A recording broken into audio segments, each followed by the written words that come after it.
tragic police chase that cost Tamia Chappman her life.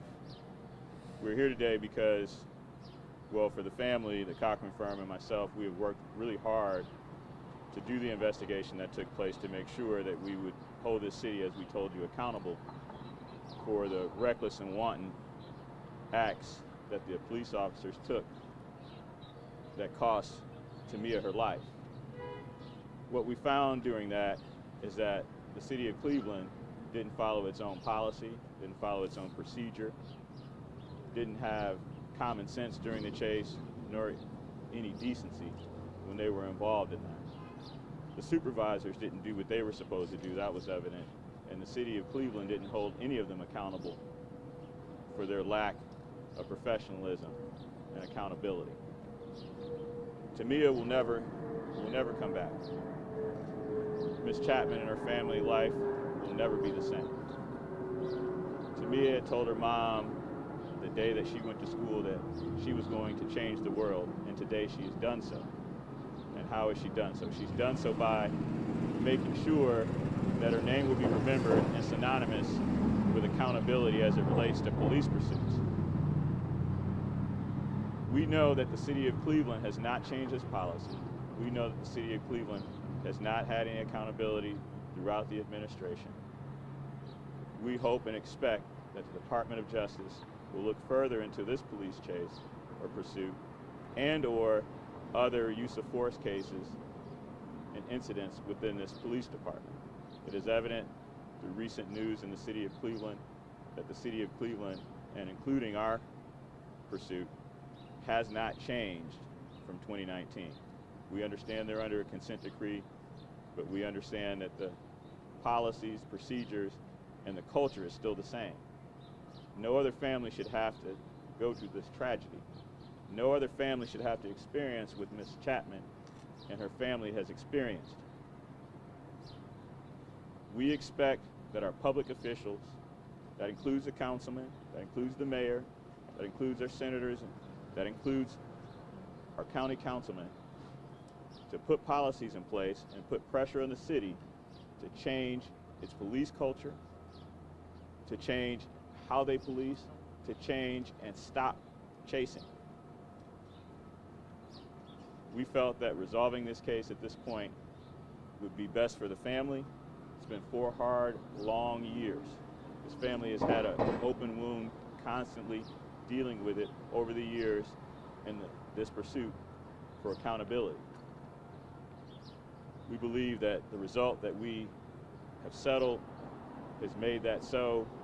We believe that amount is the largest pursuit settlement in Cleveland history. It is the largest in the state. We believe that shows that Tamia's life mattered and will change how Cleveland and other area police departments go about their business as it relates to the value of life and property. Tamia shouldn't have had to lose her life. We will continue to fight for families, much like the Chappman family, to make sure that Cleveland and other areas are held accountable for their reckless, wanton behavior. Ms. Chappman at this moment will say a few words about how she feels. Ms. Chappman. Yes, I would like to say thank you for the Cochran family and Stanley Jackson for helping and supporting me and my family. I appreciate it if the police could stop the chase. It's not right. I miss my daughter. We'll never get her back. But I don't want nobody else, kids or elderly person, to get hurt doing these chases. I hope they stop. My law partner, Fanon Rucker, who's a part of the Cochran firm, has worked diligently and hard to make sure that police chases aren't happening in other areas of Ohio. He will speak to you shortly about what we are doing throughout Ohio to make sure that we continue to honor Tamia by following and relentlessly pursuing these police chases and holding other communities accountable. Again, my name is Fanon Rucker. I'm the managing attorney for the Cochran firm in Cincinnati, down a few hundred miles from here. What you just heard was 4 years later, a mother who grieves even today and who will continue to because of irresponsibility. And it's not just, unfortunately, that we are pursuing these types of cases in Cleveland. Just a few weeks ago, the Cochran firm in Cincinnati filed a suit against the Coleraine Township Police Department for an identical situation where a bystander and his passenger, one was critically injured, the passenger was, but the driver was killed because of an unlawful, unreasonable, unnecessary, reckless police chase for a traffic violation in the middle of the morning on a busy street. These lawsuits are intended, number one, to bring some level of compensation to a family who's never going to have any more family reunions with their loved one, who's never going to see graduations and wedding days and spend time with grandchildren. These lawsuits are intended to do that on one end. But what we also intend to do is to change the culture, is to change the procedures, is to discourage police officers from engaging in conduct that injures instead of protects and serves. We'll continue to do that, and with great lawyers in the Cochran firm like Stanley, and with trusting clients, we'll continue to advocate and fight to help to restore justice to those times when justice has been elusive, and to give voice for those who are seeking to be heard. Thank you. Stop the chase. We agree, stop the chase. At this time, we'll take some questions if you have questions. Ms. Chapman, can you tell us a little bit more? Let's wait for the siren to go down. Yeah, thank you.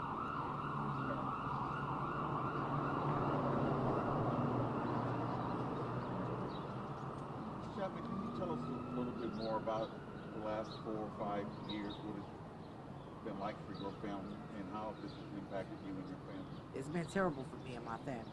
It's awful to wake up and every day still see a chase going on, seeing somebody's mother, loved one, brother, sister being hurt due to these police chases. It makes us angry. I can't sleep at night. It's terrible for me and my family. How have you been able to get through the last 4 years, knowing that your daughter is no longer with you and will never be with you again? I will never get past that. I will never get over that. Ms. Chapman has dedicated her life to being involved and helping with bringing light to these tragic chases. You know, the reality is, just as my law partner, Fanon Rucker, has said, that the police have a duty to us as citizens to protect us and serve us. And oftentimes these chases are over minor infractions and or vehicles, and no one should have to lose their life over that. Did you say this was the largest settlement, police chase settlement in the state as well? Or Yes. City? Okay. Ms. Chapman, they said the morning that she went to school, she told you that she was going to change the world. What were you talking about that morning? What did she want to say to your life? So she couldn't hear you, but what I will tell you is that Tamia was always on social media, and she wanted to be an influencer on Instagram. And so when she was leaving, she was telling her mom, hey, I'm going to change the world. She had a couple videos out. Her and her friends were walking together, going to school, and when they were coming back, there were probably about 27 kids. Not probably, there were exactly 27 kids that were walking together from school. School had just let out.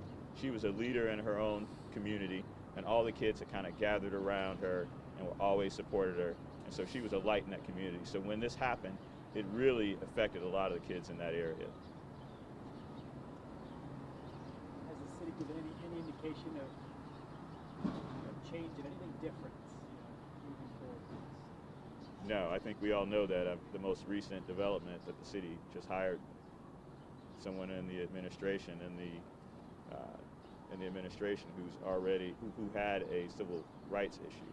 So I don't think that the city really understands the gravity of the decisions they make and how they can impact our families. They're going through right now a revision of the issue policy in Cleveland. Having gone through the policies as they were during this incident, what do you think should be changed to prevent this from happening again? I think that Cleveland should, first of all, have public comment before they continue on with reviewing that policy. I think they should look at, here's a novel idea, actually talking to and interacting with law firms like myself to maybe take some suggestions from us. I think also, I mean, really, just to be frankly honest with you, the issue that Cleveland had was there was no air support. So we have all this money that has been paid to the city that the city receives in federal dollars, and there's no air support, there's no helicopters. But we just had the eclipse, and we had helicopters everywhere. And that shows what Cleveland values. That shows at least what the mayor and the administration values. But more importantly, just stopping the chase. Like adhering to your own policy in the first place, but really stopping the chase. Yeah, we talk about best practices, not only in the state of Ohio, but truly across the country. Law enforcement agencies are recognizing the risk versus the reward of pursuing people who have committed minor infractions or people who are engaged in chases because they end up in tragic circumstances. There are several municipalities down in Southern Ohio who have reflected on their practices and have actually changed their policies to prohibit officers from engaging in those chases once they realize that it's not necessary or there is an inherent danger in pursuing it. What can Cleveland do? The same thing that other responsible cities have done and continue to do, and that is reflect on the risk versus the reward and determine that if there are foreseeable circumstances that could result in another press conference about a tragic death, that the policy needs to reflect that those chases stop at that moment. That's what they can and should do, and so should every other thinking, reasonable municipality with leaders who are concerned about their citizens should do. Nobody begrudges the $4.8 million that the Chappman family has been awarded.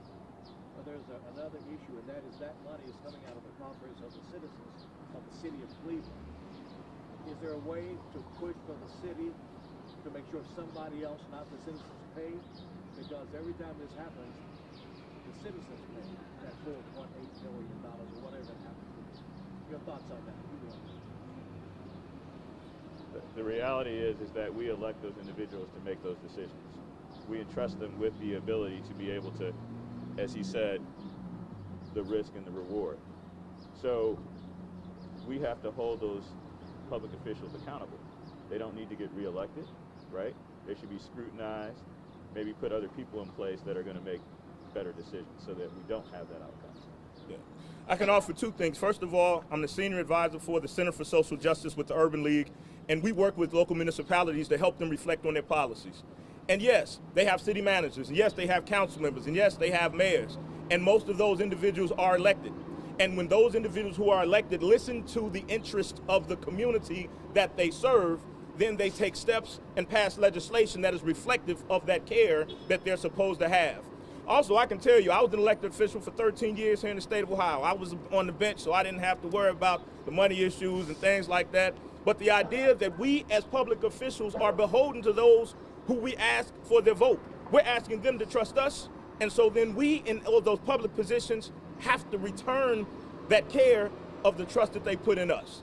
How do we stop the citizens from having to come out of their pocket for tragic incidences like these? We have the citizens elect those who say, we're going to change how we operate so that you all aren't being held responsible for that irresponsibility.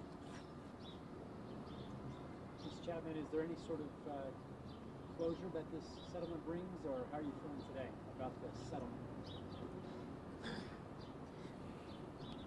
No, it don't bring closure. I never get my daughter back, so no, it don't bring closure. But it's, I feel okay about it. And I just really want everyone to stop, the police to stop the chase. Mr. Rucker, it's Rucker, right? It is. What's your first name? Fanon, F-A-N-O-N. You mentioned the other municipalities. We have some in the Cleveland area too that no longer chase unless there's a violent connection to it. In this case, there was an armed carjacking. So what do you think would have been the proper procedure in this case, since it was what other cities would consider a dangerous situation? Sure.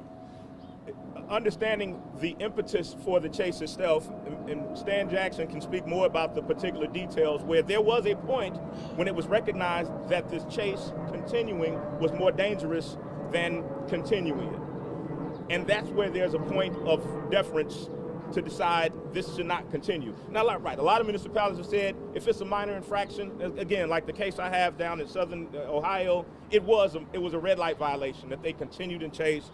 But there are instances where even if the chase begins because of a legitimate circumstance that justifies the chase in the beginning, the attendant circumstances, the traffic, the identity of the driver, the ability to call other agencies in to get in front of the car to stop. I mean, there's any number of opportunities to reflect on before we get here.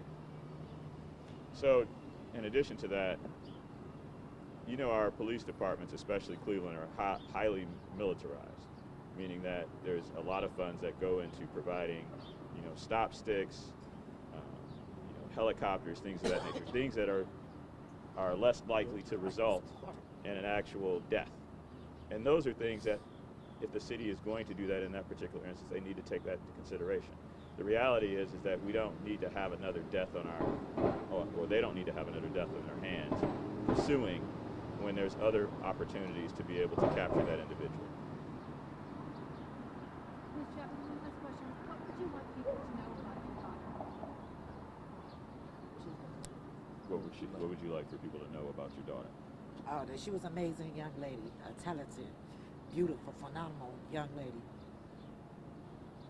The reality is that you can look, you know, out in social media. There's video of her out there. When you see her, she was a ray of light. I mean, just an amazing child. And to be frankly honest with you, had this not happened to her, I probably would be representing her as an influencer. And unfortunately, I'm representing her family and still representing her in a sense as an influencer, hoping to influence that the chase will stop. Thank you. Thank you. Thank you.